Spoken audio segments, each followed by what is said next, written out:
भारत समाचार में आपके साथ मैं हूं स्वाति श्रीवास्तव। शुरुआत बड़ी खबर के साथ। नीट पेपर लीक मामले में सुप्रीम कोर्ट का बड़ा फैसला आ चुका है। आपको बता दें कि आज इस मामले में सुनवाई हुई थी और नीट पेपर लीक मामले में सुप्रीम कोर्ट का बड़ा फैसला।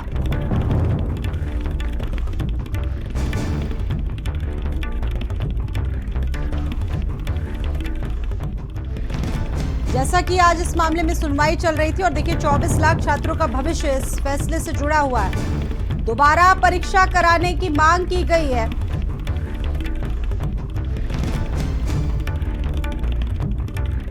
दोबारा परीक्षा कराने की मांग को खारिज कर दिया गया है। नीट पेपर लीक मामले में सुप्रीम कोर्ट का बड़ा फैसला इस वक्त की बड़ी खबर है, जहां 24 लाख छात्र छात्राओं का जो भविष्य है इस फैसले पर टिका हुआ था। कुछ छात्र मांग कर रहे थे कि दोबारा परीक्षा हो, हालांकि उनकी मांग को खारिज कर दिया गया है सुप्रीम कोर्ट की तरफ से। इस वक्त ये बड़ी खबर। नीट पेपर लीक मामला लगातार सुर्खियों में रहा और जबरदस्त तरीके से देश भर में इसमें हंगामा हुआ और देखिए आज इस मामले में सुप्रीम कोर्ट में एक बड़ी सुनवाई हुई और दोबारा से परीक्षा कराने की मांग को खारिज कर दिया गया है। इस वक्त की ये बड़ी खबर है। नीट मामले से जुड़ा दोबारा से परीक्षा कराने की मांग को खारिज कर दिया गया है। पेपर लीक पटना और हजारीबाग तक सीमित है। सुप्रीम कोर्ट ने कहा कि बड़े पैमाने पर कोई पेपर लीक नहीं हुआ है। सुप्रीम कोर्ट का यह भी कहना है। तो देखिए ये तमाम जो पॉइंट्स है सुप्रीम कोर्ट की तरफ से अभी तक सामने आए हैं। नीट पेपर लीक मामले में सुप्रीम कोर्ट का बड़ा फैसला और देखिए समझा जा रहा था कि शायद दोबारा परीक्षा हो, लेकिन सुप्रीम कोर्ट ने दो टूक शब्दों में कह दिया है कि दोबारा परीक्षा नहीं होगी। पेपर लीक की जो घटना है पटना हजारीबाग तक सीमित है। बड़े पैमाने पर पेपर लीक नहीं हुआ है।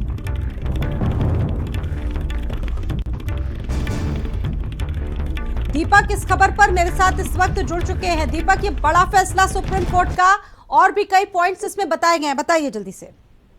जी बिल्कुल स्वाति, जिस तरह से लगातार नीट रिजल्ट के बाद विवाद सामने आया था, उसके बाद जो तमाम आरोप लगाए जा रहे थे पेपर लीक को लेकर के और लगातार मांग की जा रही थी कि परीक्षा को रद्द किया जाए, लेकिन आज सुप्रीम कोर्ट ने इस बात से साफ कर दिया कि परीक्षा रद्द नहीं होगा। और जिस तरह से पेपर लीक की बात की जा रही थी तो सिर्फ बिहार और झारखंड में ही 10 पेपर लीक हुआ है, बाकी अन्य राज्यों में बड़े पैमाने से पेपर लीक नहीं हुआ। क्योंकि हमें सीबीआई साफ तौर पे कहा है कि सरकार द्वारा जो गठित किया गया कमेटी है उसने जो वहाँ पे रिपोर्ट सौंपा है, चाहे सीबीआई ने जो अपना रिपोर्ट सौंपा है और उसमें 13 लोगों को आरोपी बताया गया है, वहीं 40 लोगों की गिरफ्तारी हुई है।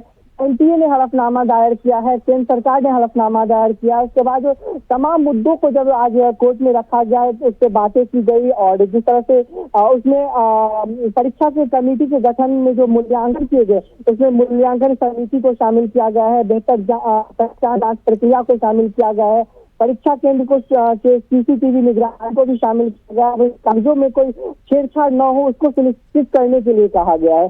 तो कई ऐसे मुद्दे हैं जिसको लेकर के सीबीआई ने बात रखी है और वहीं उन्होंने सबसे बड़ी बात एनटीए को कहा कि आप फ्लिप फ्लॉप से दूर रहे, क्योंकि ये मामला सीबीआई जब जांच कर रही है और एनटीए को इससे बयानबाजी से बचना चाहिए। और जिस तरह से लगातार एनटीए पर आरोप लगाया जा रहा था कि एनटीए की तरफ से बड़ी गड़बड़ी की गई है, बड़े पैमाने पे पेपर लीक किए गए हैं और जिस तरह से पेपर लीक का जो धांधली है उसमें कई लोग संलिग्न है, लेकिन आज सुप्रीम कोर्ट ने इस मामले को साफ कर दिया कि सिर्फ बिहार के पटना और झारखंड के हजारीबाग यही 2 जगह है जहाँ पे पेपर लीक हुआ है, बाकी अन्य जगहों पे पेपर बड़े पैमाने पे लीक नहीं हुआ है। तो ये तो स्पष्ट हो गया साथी कि अब एग्जाम रद्द नहीं होगा और जिस तरह से लगातार ये मांग की जा रही थी कि दोबारा से परीक्षा लिया जाए, तो ये स्पष्ट हो गया है सुप्रीम कोर्ट की तरफ से कि अब दोबारा परीक्षा नहीं लिया जाएगा। और जिस तरह से बात करें सीबीआई ने ये भी कहा है कि 30 सितंबर तक उनको जो कमेटी बना लिया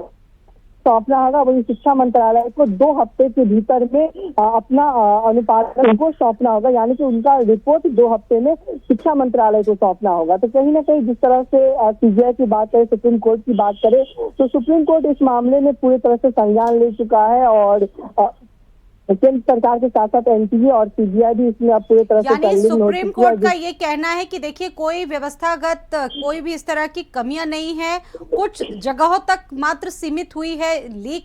और देखिए पूरे देश भर में परीक्षा को रद्द करवाना ये ठीक नहीं होगा, दोबारा करवाना ठीक नहीं होगा, ये बड़ी जानकारी आ रही है। दिल्ली से, सुप्रीम कोर्ट से। बड़े पैमाने पर पेपर लीक नहीं हुआ है। बता दें कि आज इस मामले में सुनवाई हुई थी, सुप्रीम कोर्ट में पूरा मामला सुना गया था और इस मामले में सुप्रीम कोर्ट का बड़ा फैसला आ चुका है। बढ़ते आगे।